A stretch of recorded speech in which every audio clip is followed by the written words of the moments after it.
আসসালামু আলাইকুম রহমতুল্লাহ।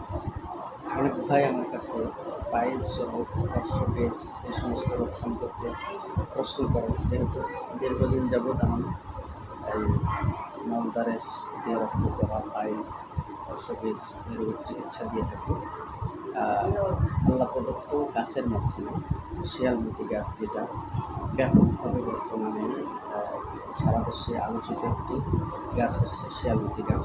তো বাংলাদেশের বিভিন্ন জেলা থেকে বিভিন্ন সময় আমাকে অনেক ভাই স্মরণ করে থাকেন, ফোন দিয়ে থাকেন যে আসলে শিয়ালমতি গাছ কোনটা, এটা চেনার জন্য অনেক ভাই হোয়াটসঅ্যাপে ছবি পাঠান। এই যে একটু আগে সিলেট থেকে এক ভাই ছবি পাঠিয়েছেন নিশ্চিত হওয়ার জন্য যে আসলে এটাই কি শিয়ালমতি গাছ। দেখুন, শিয়ালমতি গাছের মতোই চারা গাছ যখন থাকে, শিয়ালমতি গাছের মতো আরও 3 থেকে 4টা গাছ আছে যেগুলো দেখতে প্রায় শিয়ালমতি গাছের মতোই মোটা, কিন্তু আসলে ওগুলা শিয়ালমতি গাছ না। এই জন্য আর ওগুলা খেলে শরীরে কোনো ক্ষতি হবে কিনা এই বিষয়টা আমরা জানি না।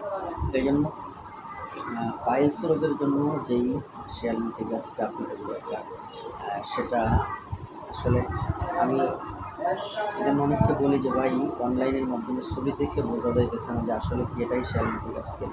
এই জন্য নিশ্চিত হওয়া লাগবে। এই জন্য আমি বলবো যে যাদের অঞ্চলে পাওয়া যায় তারা তো দেখে যাচাই বাছাই করে খাবেন, আর যাদের না পাওয়া যায় ইনশাল্লাহ আমাদের সাথে যোগাযোগ করবেন।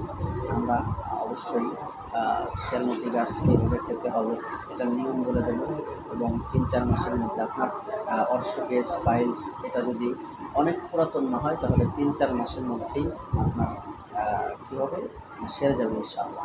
এই জন্য যাদের মলদ্বার দিয়ে রক্ত পড়ে বা গ্যাস হয়ে গেছে, মোটার মতো হয়ে গেছে, এই ধরনের যারা আছেন, তো আমাদের সাথে যোগাযোগ করবেন। ইনশাআল্লাহ আমরা এই শিয়ালমতি গাছের মাধ্যমে আপনাদের ঔষধ বানিয়ে দেবো অথবা পাঠিয়ে দেবো ইনশাআল্লাহ।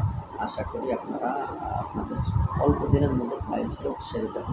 তো যাদের শিয়ালমতি গাছের দরকার, অল্প কিছুদিনের মধ্যেই আমরা হয়তো আর 1-1.5 মাসের মধ্যে আমরা এটা আমাদের গাছটা ওই ঔষধ দেওয়ার মতো উপযোগী হয়ে যাবে। আপনারা যোগাযোগ করবেন, ইনশাআল্লাহ আমরা আপনাদেরকে দিয়ে দেবো।